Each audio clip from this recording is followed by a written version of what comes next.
Okay, we have a quorum. We're going to call to order January 24th, 2023, regular board meeting for the Tuscaloosa City Schools. Let's please observe a period of silence, and we'll follow that by the Pledge of Allegiance.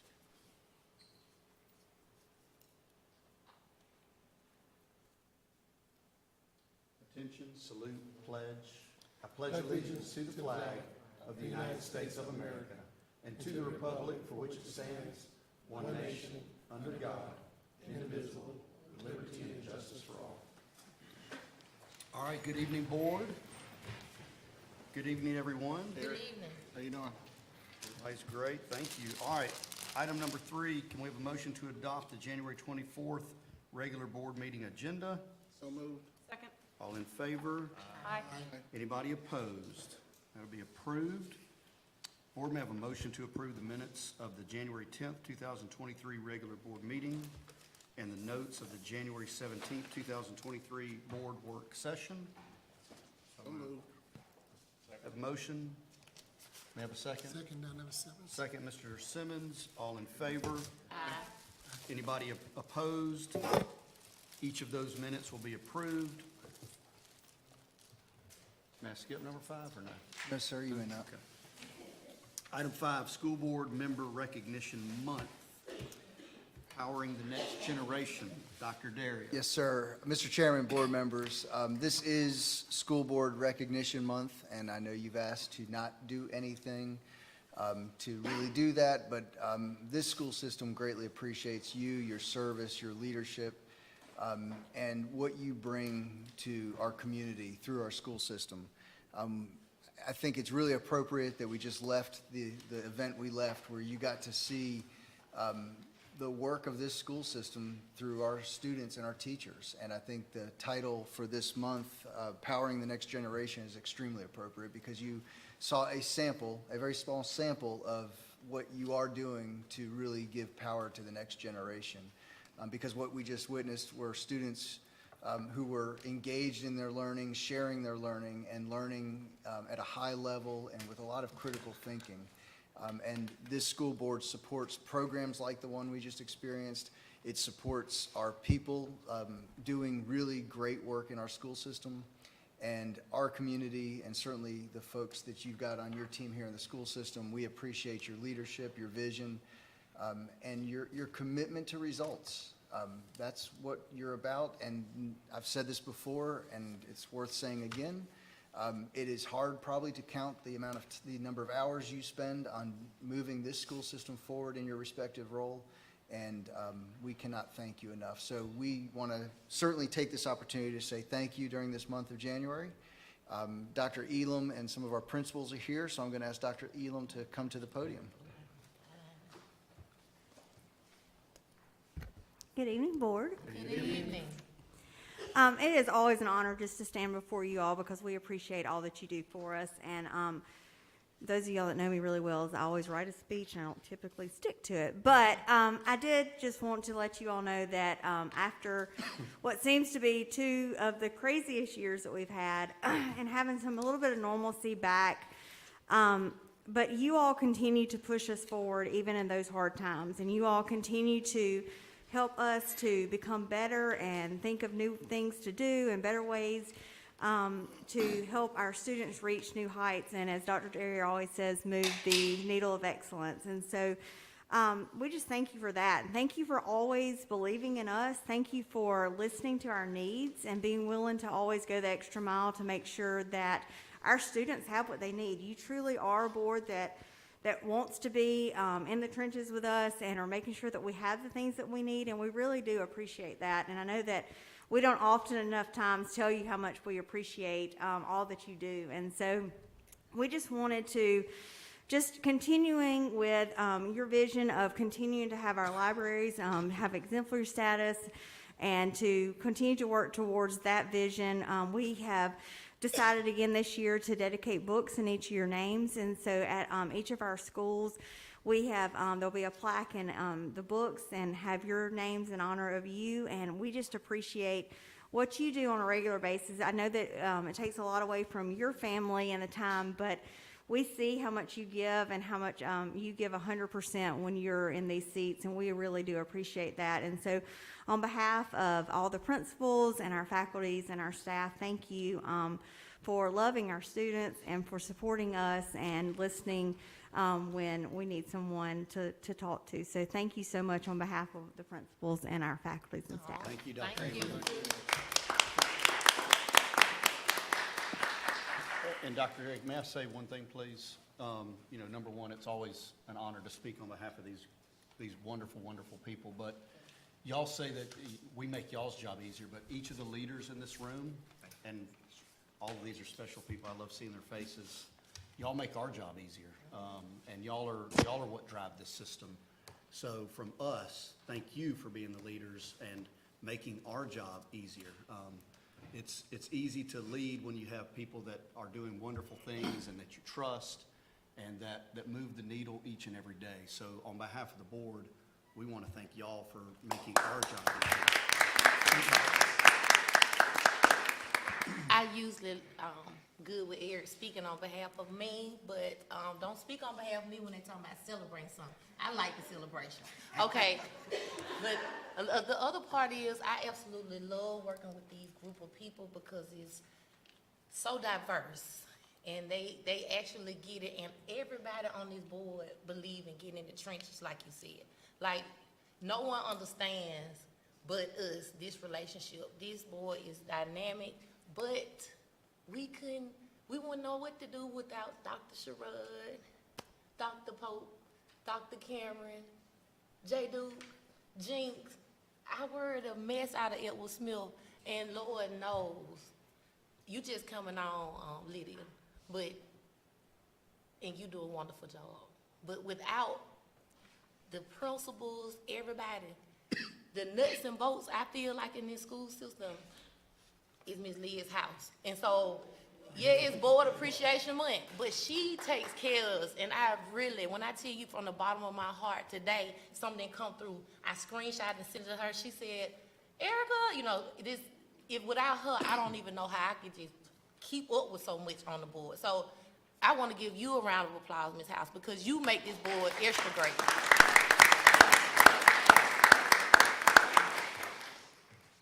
Okay. Anybody else want to say anything? I just want to say, go ahead, go ahead. Don't step in front of me. No, go. I don't want to throw any shade over here on all this love that I have going on this end. But we had a wonderful opportunity to share a meal with some of our principals, and I appreciate them taking time out to sit and just be themselves and relax. And they had a steak or two or some $958 worth of food, but it was all good. It was all good at the end of the day. But I just appreciate them letting us come into their schools, walk around, let us see the excellence that they are working with, because they are excellence. And we do appreciate all of the admins. It is a day, and I was looking for that meal from some people that we got last year, but didn't get that, but we got a lot of love going on because our school is going where? Up. That's right. That's all that counts at the end of the day. Yeah, they are making our jobs a lot easier, and it looks good at the end of the day. Our system is working. We may have a few kinks, but we moving on, and that's what's the beauty of it.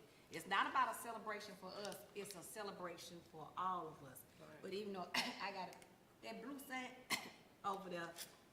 You want a picture with me afterwards? Anyway, because camera can't catch that big sign, but our chair, because he doesn't get some of the little love that we get because of his representation.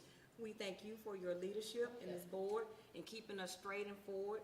And it's a great harmony to see our system, but our leaders, and they are sitting in the room right now, and people can't see, but this is what it's all about. And I challenge anyone next year or year after next, if someone said, if you want to be about change, you have the opportunity to be about change. That's right.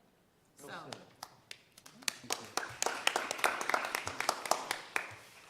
I'm not going to prolong it real long. I just want to say thank you for all that you do for our children each and every day. You recognizing us, but We are nothing without you. It's what you do each and every day for our children, in our schools, for our community, that makes us be what we are.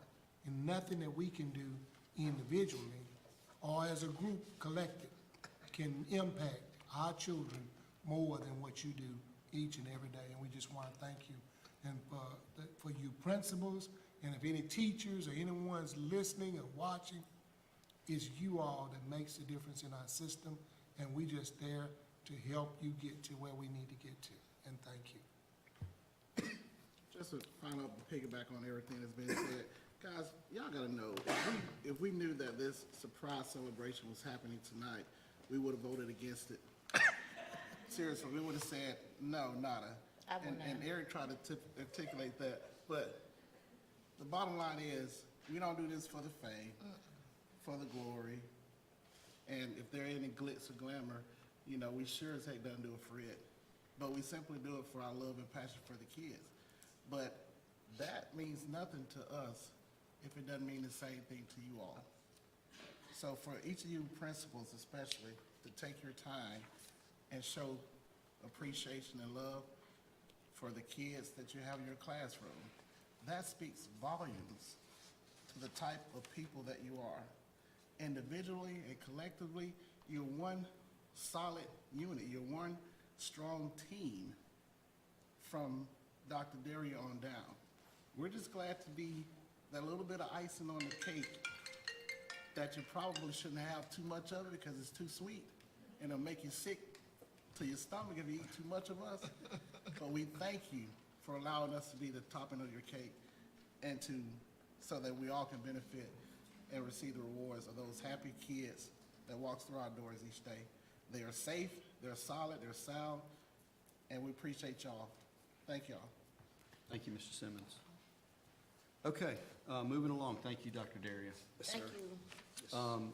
Public comments on non-agenda items. We have one speaker tonight, and if Ms. Q. Chandler will please come to the podium.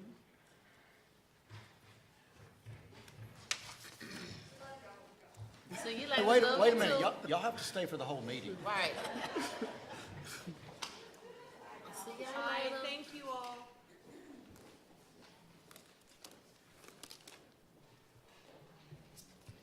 Good evening. Good evening. So, most of you all know me, but for the record, my name is Q Chandler. I guess I would be out of order for not saying Happy Board Recognition Month. I did not know this was happening tonight. My name is Q Chandler, and I don't want to go over my time, so is it 3 to 5 minutes? What's the time? Thank you. I have 3 children enrolled in Tuscaloosa City Schools. My oldest is a freshman in Central's IB program. My middle child is a student at Tuscaloosa Magnet Elementary, and my youngest is a second grader at Oakdale Elementary. It is the painful experiences my youngest is encountering that have prompted me to come to this public forum to address what I consider to be a serious issue within the system. I just want to be clear that I follow all the proper channels with reaching out to the principal, as well as having meetings with his previous teacher. My youngest child, just to give you a summary of where we are with him, has been diagnosed with autism spectrum disorder. His condition results in anxiety and social and emotional struggles. Anxiety is one of the most common comorbid diagnoses associated with mild autism. This anxiety can manifest itself externally through things like yelling, attempting to escape a task, and other actions that can look like misbehavior to an untrained eye. Unexpected situations like transitions or changes in routine, non-preferred social interactions, and difficult tasks can also invoke anxiety with Miles. I engaged in a great number of discussions with Miles, primary teacher at Oakdale, and with the principal to make the school experience a pleasant one for Miles. But instead of following the IEP developed for him and taking a different approach with handling his flare-ups, the teacher's attitude was that my child has to adjust to her behavior and she was not inclined to adjust to help him have a positive educational experience. I have been trying to attribute the teacher's attitude maybe to her ignorance about children with disabilities, but I can't help but wonder if my child's race has not been a contributing factor to approach to him.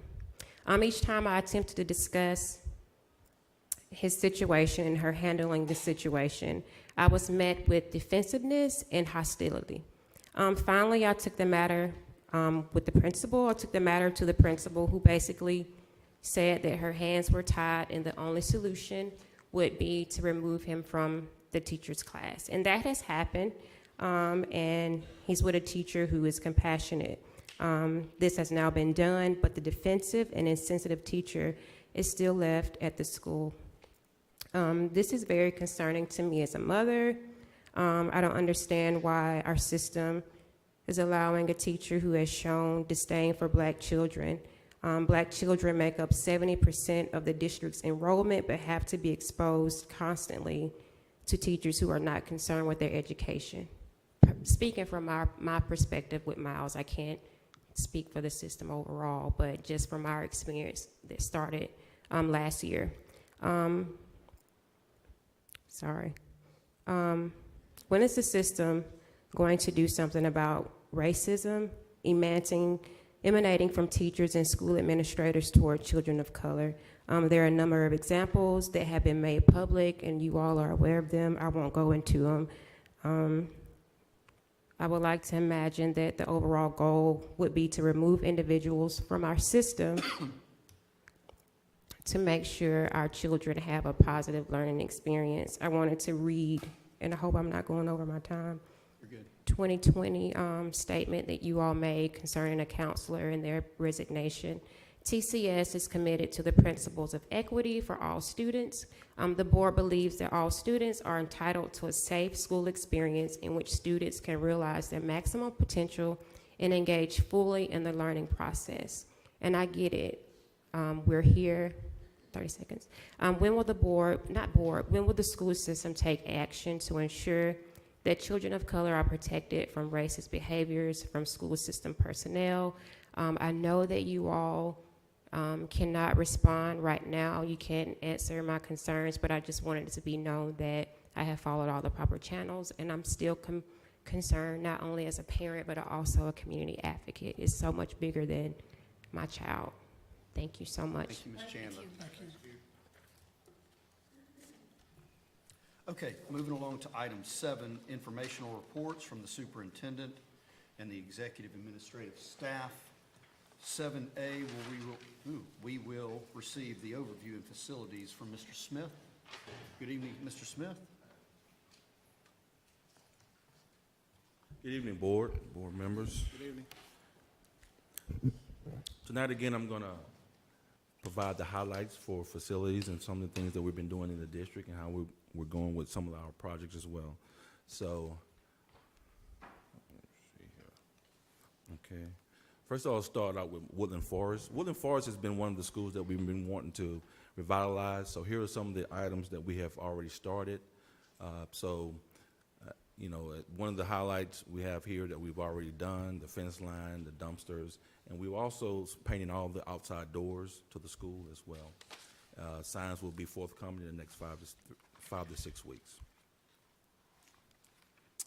Next, these are some of the items we're going to do 2024, next fiscal year.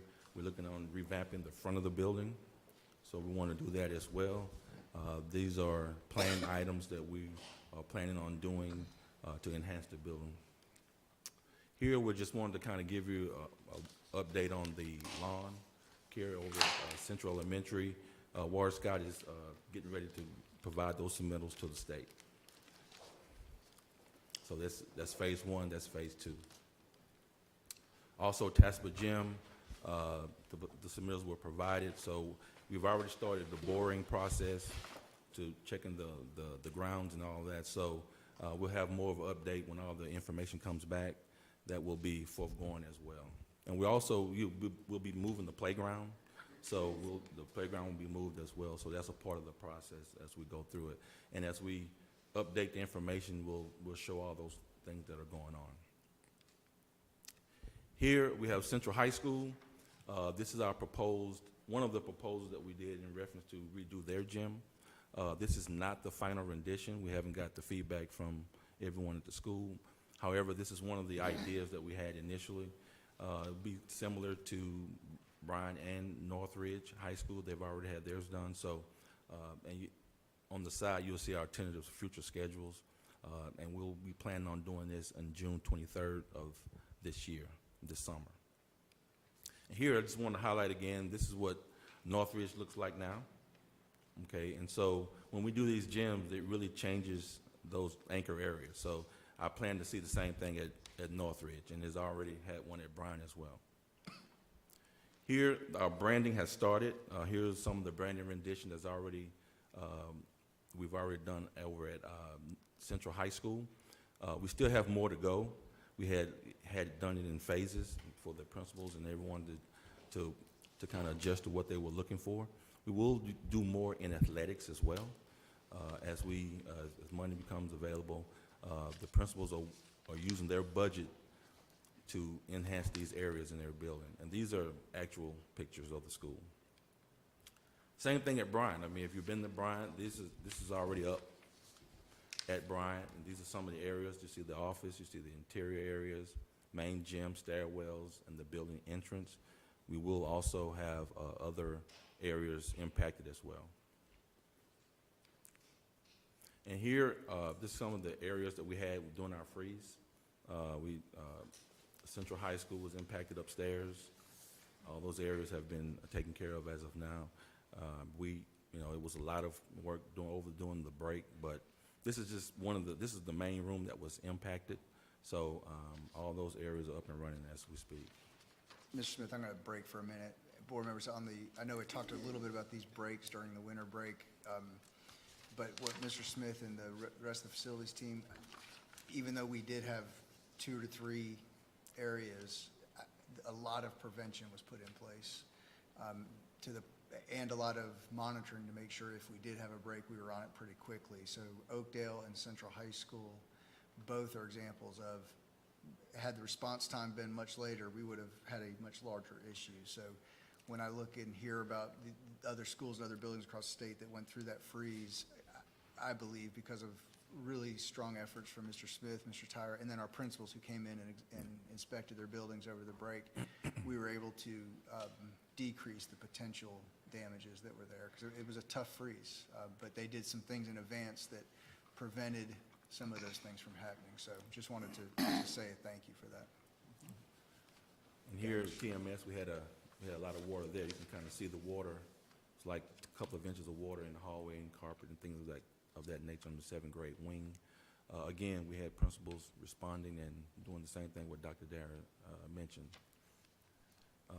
Here's Oakdale, extensive damage, and hallway, other rooms, but this was ground zero. And here, based on what Dr. Darren had mentioned, you do want to thank a lot of people. A lot of vendors came out. Vendors, this is basically Christmas Eve, Christmas, day after Christmas, and things of that nature. So a lot of these vendors that we utilized, they were packed, they were full, but they responded to us.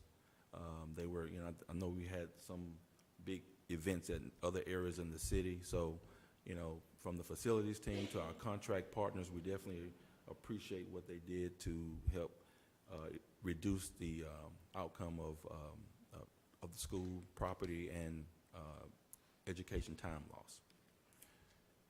Here you see, I know many of you have been to the New Heights grand opening, but these are some of the specific areas that were impacted. There were a lot of other things that we did in reference to painting, things of that nature, but you'll see it was a highly team effort with everyone. So definitely want to thank Mannington Floors. They gave us a pretty good price to get that done upstairs. So working, because they understood our program, what we were trying to do. Here, just so you know, as we speak, started yesterday. They've already started the lighting inside of Central High School auditorium, so that has started. And so it'll take them probably to Friday to finish. So I've already communicated with the principal. They've already had that set up for them to finish that this week. So, and bleachers and seats and things of that nature, we are, all the requests that we had are completed. However, if we see something, we're taking care of it immediately. So, and sometimes when you bring people in to fix things that you know about, they may find things that you don't know about. So we definitely have them in the know now of our facility. So a lot of things got fixed, a lot of things got repaired. That went for the gyms and the auditoriums. And one of the things I wanted to kind of bring to your attention, I know you all had the document that we sent earlier today on the HVAC here at TCTA. As of right now, we have our event hall. We have one unit that's down, and that unit will be here February 6th. And then we also have the units for the animation and the broadcasting. That one was supposed to be fixed today. However, another error came up, and so that part has been ordered, and it will be here on Friday. And everything in the welding shop, that's a 2-week. We changed that expected time from February the 13th, and that will be here in 2 weeks now.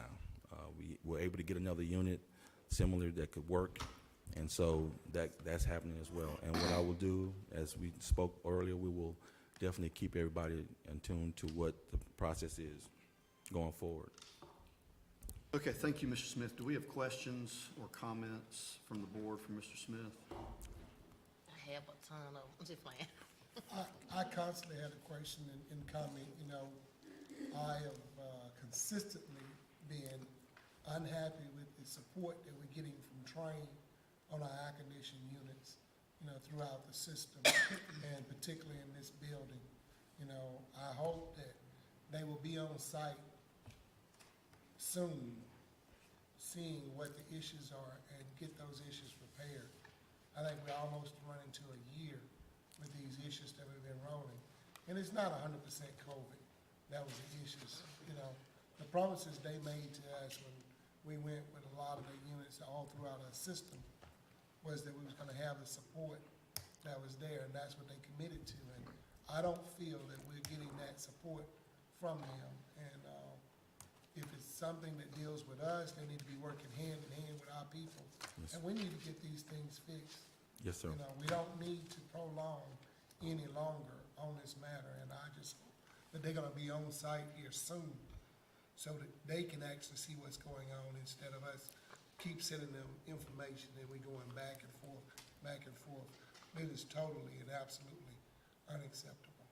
Yes, sir. It's not on your part, it was here before you got here. But at this point, Train need to step up. Yes, sir. Sometimes, unfortunately enough, what happens if they're too caught up in the new installations than they are with the repair work. And if that's the case, if we need to, get legal involved, that kind of thing, hell, make them pay for other contractors to do the work. They're not gonna satisfy the needs of that we're paying them for. Those units largely should still be under warranty. Anyone can come in and do the work from a warranty standpoint. Any other questions for Mr. Smith? Thank you again. Thank you, for sir. the work you did over the holidays, you and your whole team. That was, Yeah, thanks, Mr. Smith. Wish you had that team at the hospital. And I do want to, I know this long, but I do want to thank Mr. Tyra as well. I mean, we really, between us two, we were calling people. So really, you have people that really put the school district first. So I really want to make sure that everyone knows that. Thank you, Mr. Smith. Mr. Chair? Yes, sir. I have a question for Mr. Duke when he comes up. Okay, he's up next. Mr. Duke will now give us the CARES financial update. Good evening, sir. Good evening, board members. Happy New Year to you. And I just wanted to, from the finance office, recognize that we appreciate you as well on Board Appreciation Night. So my report is brief tonight. It's a one-pager, but it's a lot of information there. It's been condensed down with the CARES Act funds, also known as ESSER Act or COVID relief funds. And you've kind of seen a similar report in the past.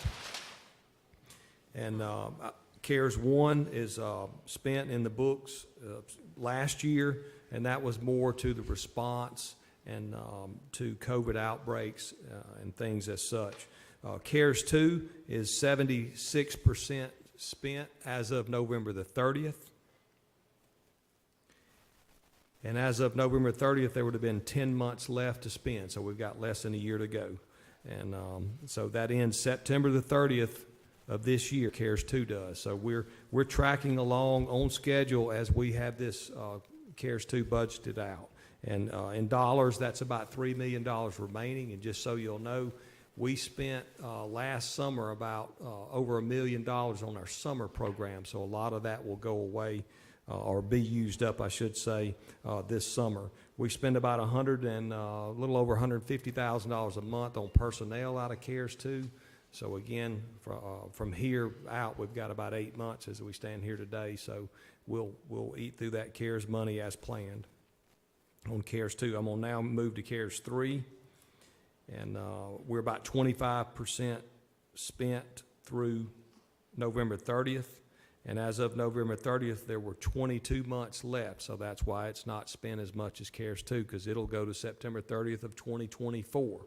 I don't know if you've seen some of the articles on AL.com and around the state where a lot of systems have not spent their money, and it looks like they either don't have a plan or for whatever reason haven't spent it. We think that we're tracking along and just kind of methodically spending that money as planned, and Dr. Pope and his staff have done a great job, as the rest of the executive staff, on planning this out. We've got an extensive document that lays all this out. So we've got, again, about 22 months as of November 30th on CARES 3, and just know in simple terms, when CARES 2 ends, a lot of those expenses that we're paying out of CARES 2, they move over to CARES 3. So if you'll see on that chart, CARES 3, the expenditures starting this coming fall, when CARES 2 ends, they'll speed up. And so you'll see that meter on CARES 3 picking up pace this fall when CARES 2 ends.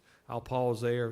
That concludes my presentation, but I'll be glad to answer any questions. And I'll come back again next month with an update through December 31st. And probably from here on out, probably hit this once a month. All right, thank you, Mr. Duke. Mr. Simmons? Yeah, thank you, Mr. Duke. No question on CARES, just a quick question on the damages that we sustained from the freeze. Was it substantial enough that we can file a claim with the state? Is it worthy enough to file a claim with the state? Absolutely. I think multiple claims per site. Okay, thank you. Yeah, and I will say kind of on that subject and kind of to what Dr. Darius said earlier, we probably came out as good or better than a lot of other systems, and that's a credit to the superintendent and Ed Smith and Randy Tyra. I'm sure you saw where the county system and multiple other systems, it looks like, fared worse than we did. So as bad as it was for us, it was actually better, but that goes to their proactive approach on this. But yes, we are attacking those insurance filings for sure. Okay, thank you, I appreciate it. Absolutely. Any other questions for Mr. Duke? Okay, thank you, Mr. Duke. Thank you. All right, item 8 is introductions of motions, resolutions for a first reading, of which there are none, which brings us to item 9, consent agenda items 9A, B, and C. Board may have a motion to approve consent agenda items 9A, B, and C. So moved, Mr. Chair. Motion and a second. All in favor? Aye. Aye. Anybody opposed? Those will be approved. Item 10, regular agenda items for final adoption. 10A, approve the superintendent's recommendation regarding changes in personnel. Good evening, Dr. Cameron. Good evening. We have the superintendent's recommendations regarding changes in personnel. You also have a supplemental list. I will go through both with you. Starting on page 1, you have 1 retirement, 1 rescinding of a retirement, 10 resignations, 2 new certified personnel, 2 rehire of certified personnel, 3 new support personnel.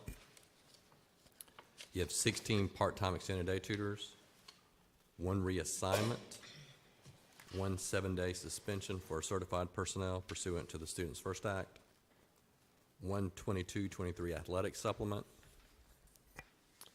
and one request for a leave of absence. With the supplemental list, you have one resignation, one new certified personnel, 4 new support personnel, 17 part-time extended day tutors. You have one 22-23 contracted coach and one 22-23 first semester academic incentive. Okay, thank you, Dr. Cameron. Board, are there any set-asides by number for a separate vote? Yes, number 18 and number 37. Thank you. Board, any other set-asides?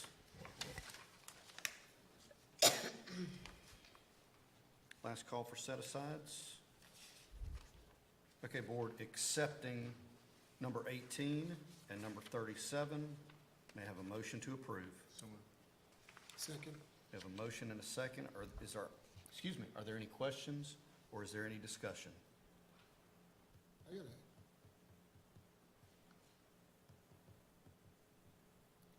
Number 3 and number 5.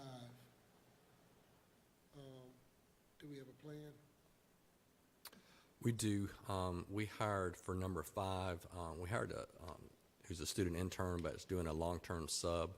It's new with the State Department. We had already hired him in January. He's a math teacher, and he was going to be an extra person, but this person's going to fill right into that slot and start teaching math classes. He actually started Monday, I believe, teaching math classes, so that won't miss a beat there. We're looking at, for number 3, what we can do. They've had a plan in place. This person hasn't been in school since January 10th, so they've already have a plan working out what we're doing. Thank you. Yes, sir. Any other questions? Call for a vote. All in favor? Aye. Anybody opposed? Those will be approved. Board may have a motion to approve number 18. So moved. Second. Questions, discussion? And I got sense to recuse myself this time. Okay. I'll call for a vote. All in favor? Aye. Anybody opposed? One abstention? That's it. We've got one abstention. That will pass. Board may have a motion to approve number 37. So moved. Second. Questions or discussion? So, 7 days. I'm just a little, within the extent of the discussion that can be, 7 days is a long time. It is. It's in line with what has happened in the past. That's typically what we do for this type of behavior.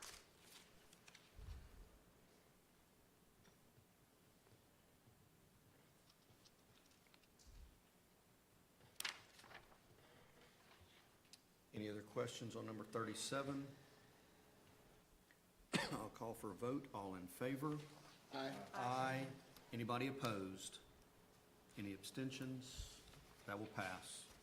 All right, thank you, Dr. Cameron. Thank you. Can I make a note before he moves? And I'd just like to say thank you for the fact that I don't think sometimes the public realizes when we're looking at this list, if we have concerns or issues, and I had a concern, I'd like to thank y'all for doing your due diligence to further investigate the concerns that I had. And I don't think people realize how serious you take it, and y'all actually delayed it for 3 weeks. And I appreciate you doing that, because I just want to make sure when we have people in place, they understand some days this is not an easy job. Just because you want a job, all jobs are not fitted for everyone. So thank you for taking the time to do your due diligence to research. Thank you. Okay, item 10B, discuss approve Kids First Education LLC proposals for TCS. Dr. Pope, good evening, sir. Good evening, Board. Evening. This recommendation is a reflection of our mid-year data conversations with our schools.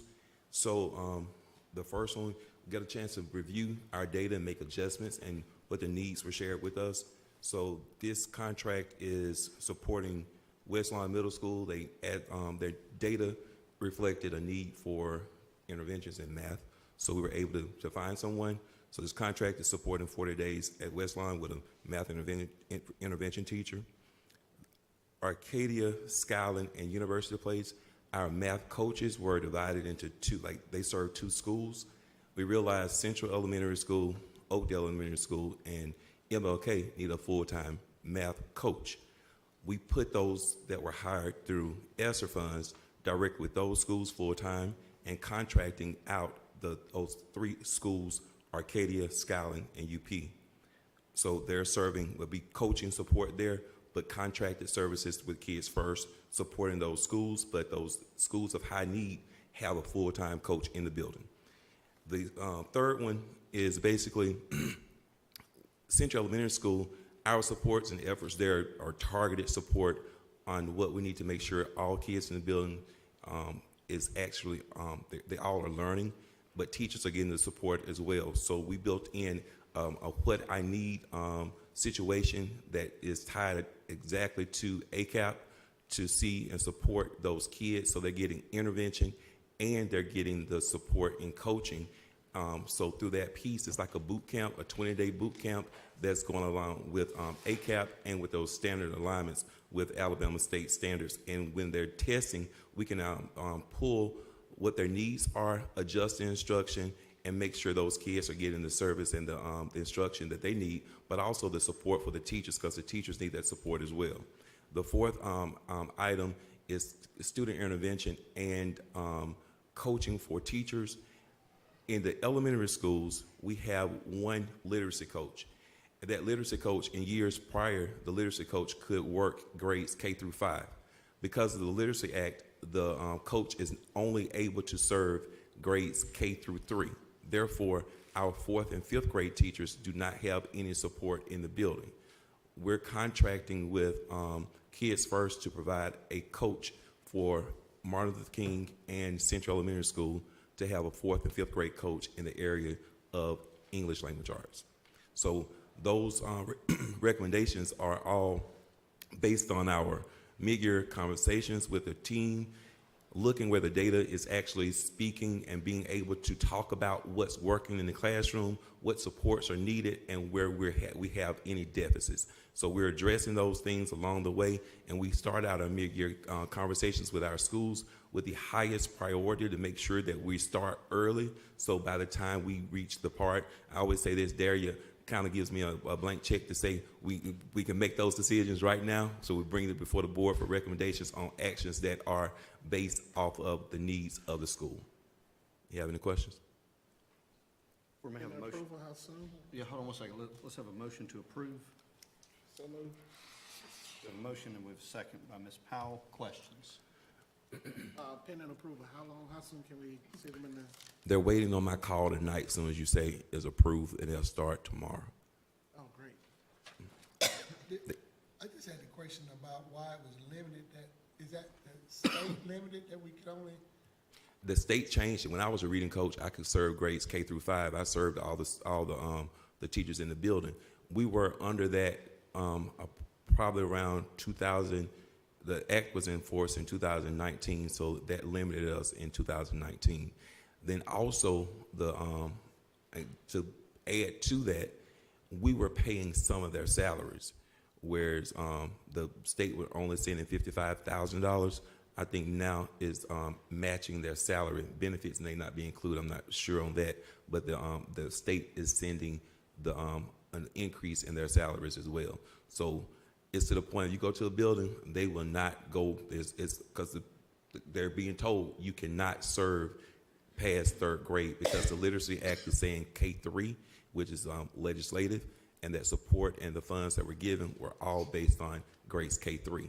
And my conversation with Dr. Daria, because when we started RB3 and we were doing, putting things in place, and at that time I was a director, and my ask was to put coaches in all of our buildings. So we have coaches that serve in 6 through 8. We have coaches that serve in 9 through 12, and we had coaches serving K through 5. So now we have a gap that we don't have a coach serving 4 through 5 in the areas of literacy. So we're putting things in place now, seeing what we can do. Like Jay said earlier, looking at our ESSER funds and making those strategic moves on what we can do to make sure we're supporting our students and our teachers while we have the resources we have. Question. Do you, in your opinion, do you believe that if the law was changed or something was changed, that those coaches that's in those schools could handle the capacity of doing K through 5? Yes, sir. I'm giving you a prime example. Central Elementary School is a prime example. She's been in the building probably 14 years as a coach. She served that school grades K through 5. When it was limited, she was only doing K3. They're on the failing schools list. 4 through 5 did not have a coach to support them. But years prior, she was serving grades K through 5. And I'm using that as an example because that's a small school. You look at the number, I'm looking at camera. How many teachers in that grades K5? Probably 20. So think about a school like Central Elementary School versus a school like Rock Quarry. Rock Quarry has that K3. They may be serving the same amount of K3 teachers that coach is serving at Rock Quarry Elementary School versus a school at Central Elementary School she could serve the whole building. So yes, to answer your question, in my opinion, because I did it as a coach. Sounds like we need you to get us some data and information, and we get with ASB and all the other organizations and go down there and start pounding on our legislators, because this seems like this is an injustice stuck in legislative law in just wording, not just the fact. It's just caught up in the wording of the law. Yes, sir. Because that don't serve all our children. It don't. And then we're at this situation where COVID has, we're in the era where we're in our current reality. We have a lot of brand new teachers. So we have brand new teachers that are in every grade level. So you look at a place like Central Elementary School, 4th and 5th grade, we have new teachers there. They need that support. They need someone that is coaching them on English language arts. Well, I won't prolong the meeting, but I'll be contacting you. We see if we can come up with some information. Yes, sir. Because I think that's be a project for us board members to go down there and talk to our legislators, because the governor keep talking about increasing education and improving education, but we caught up in a law, the words in a law. And the Numeracy Act doesn't do that. Numeracy Act, the coaches that's being sent to us from with the Numeracy Act, with math coaches, they can serve grades K through 5. But the Literacy Act does not. Dr. Pope, on the fourth one, the ELA interventions for Central and MLK, looks like it's one person shared between the two? They're going to be giving me days. So what we're trying to do is front load early on and put 2 people in the building so we can start, because those were, the need was greater. So they're going to send me 2 people, and it may end up being 1 later. So we're looking at the days versus saying 1 person. So we can upload it for a daily rate later. We're front loading now. We're gonna get 2 people if we need 2 people. We have 2 people going to start as soon as we start to call tonight. There will be 1 person at MLK, 1 person at Central. I think that because they were trying to get everything started, but I think they've already met them, just waiting on us to say yes. Yes, sir. Make sure we got them in mode. Yes, sir. Thank you very much. Great Thank you. work. Thank you. My question was, why 40 days? We looked at the time, 2 things.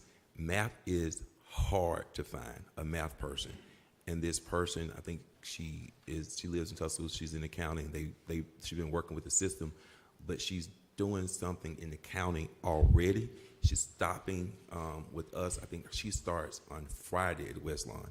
But we looked at the time, the interventionist time they had in place, and we were trying to do things prior to ACAP. So we looked at those days, like 2 to 3 days. I got to map it out exactly how many days she could do it, but also because of the electives in the middle school as well, pulling those kids out. So when we met with Dr. Atkins and her team, they're trying to do tier 3, and tier 3 as a regular teacher, trying to do all 3 tiers of instruction is so difficult. So we wanted to put something in place to help them with that support, and those 40 days was the time that 1 person could say she could dedicate to do it.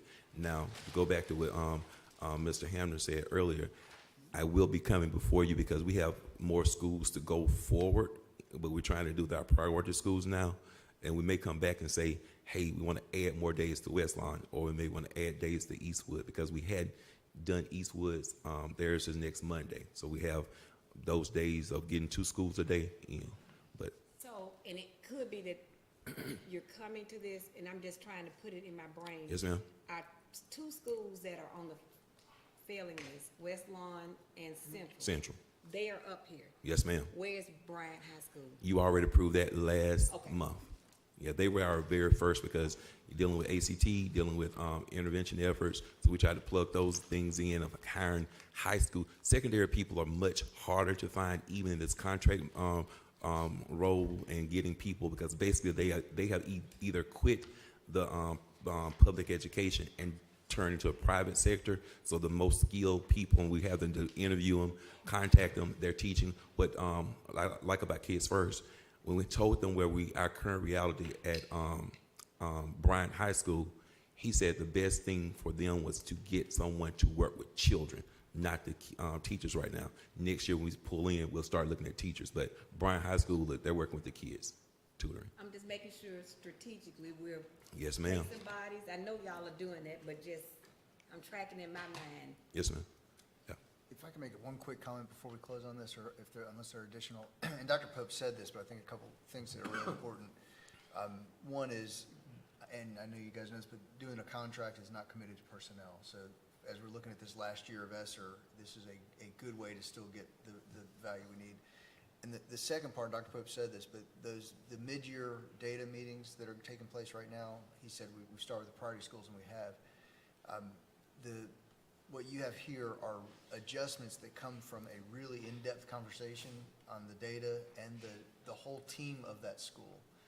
So each data meeting they've done so far, you're talking maybe 8 members of the school are there with about 8 members of our team having a really data-driven dialogue. And the recommendations that you have here today are a result of either a principal saying we need additional resources in this specific area, or a combination of our team and a school team. So those mid-year adjustments, I think, are great that they're timely and that they're specific. And Dr. Pope, Dr. Straw, Dr. Cameron, and the Central Support team that are doing the data meetings have been really good. And I would say this year stronger than years past. They've been really good.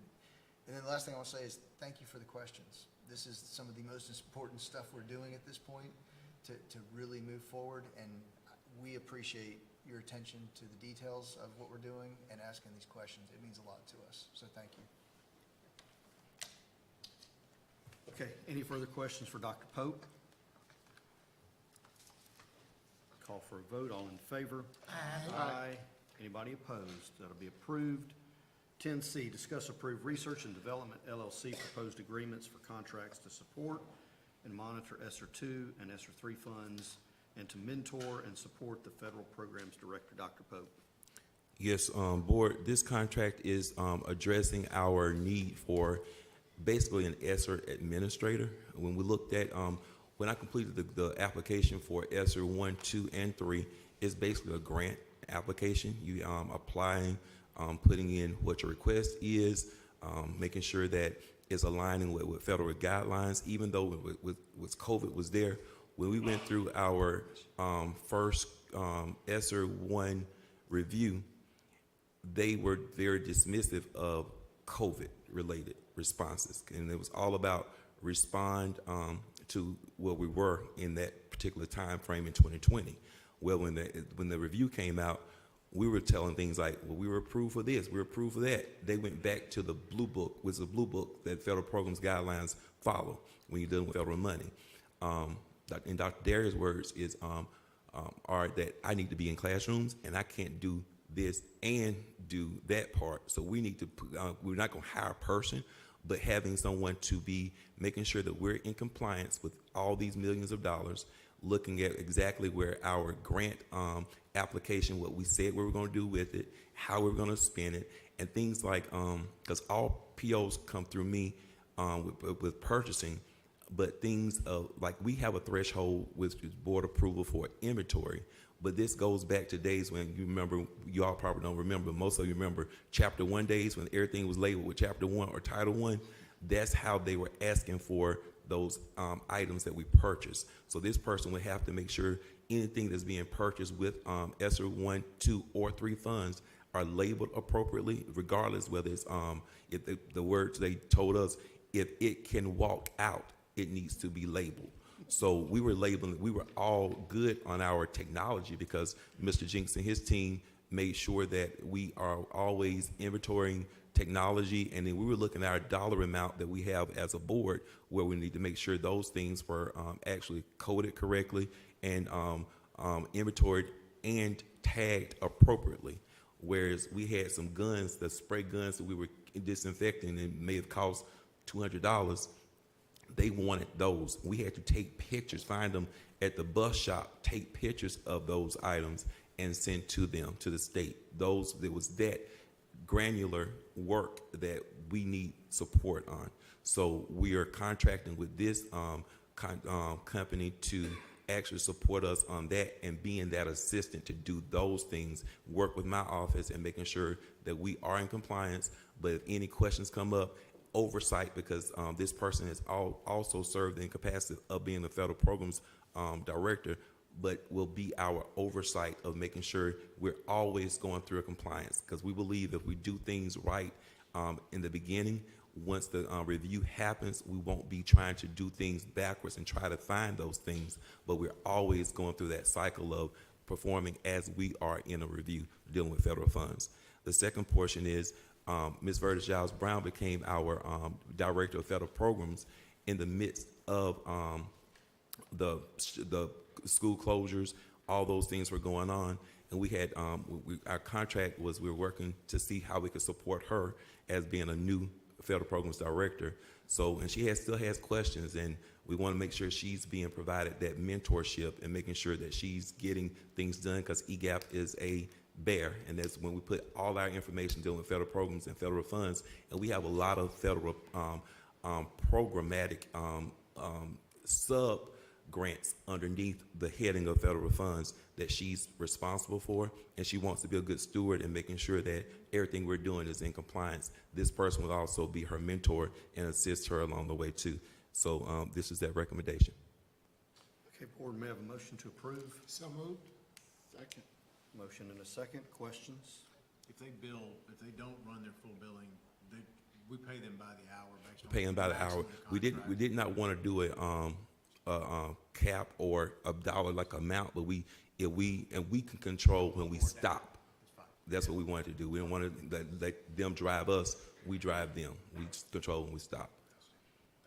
Yes, sir. Any further questions? All in favor? Aye. Aye. Anybody opposed? That'll be approved. Thank you, Dr. Pope. Thank you. Item 11, unfinished business. There's none to attend to. General announcements next Tuesday, January 31st. We will be at City Hall, correct? By 5:30, okay? And Can we then- say that again? 5:30. Photo op, 5:30. And then we have student hearings at 6:30 back at the Regions Room. And then the next regular board meeting will be 2 weeks from tonight, February the 7th. Does any board member have any announcement to make? Oh, real quick, before we, I'd like to thank Dr. Pope and Dr. Sherrod and Dr. Daria, and I don't know who, but the School of Social Work was looking at a grant, and thank you for responding to the emails. Thank you. Look forward to possibly getting some good work out of that, so thank you. Okay, having nothing further, we'll stand adjourned. Adjourn. Board building debate.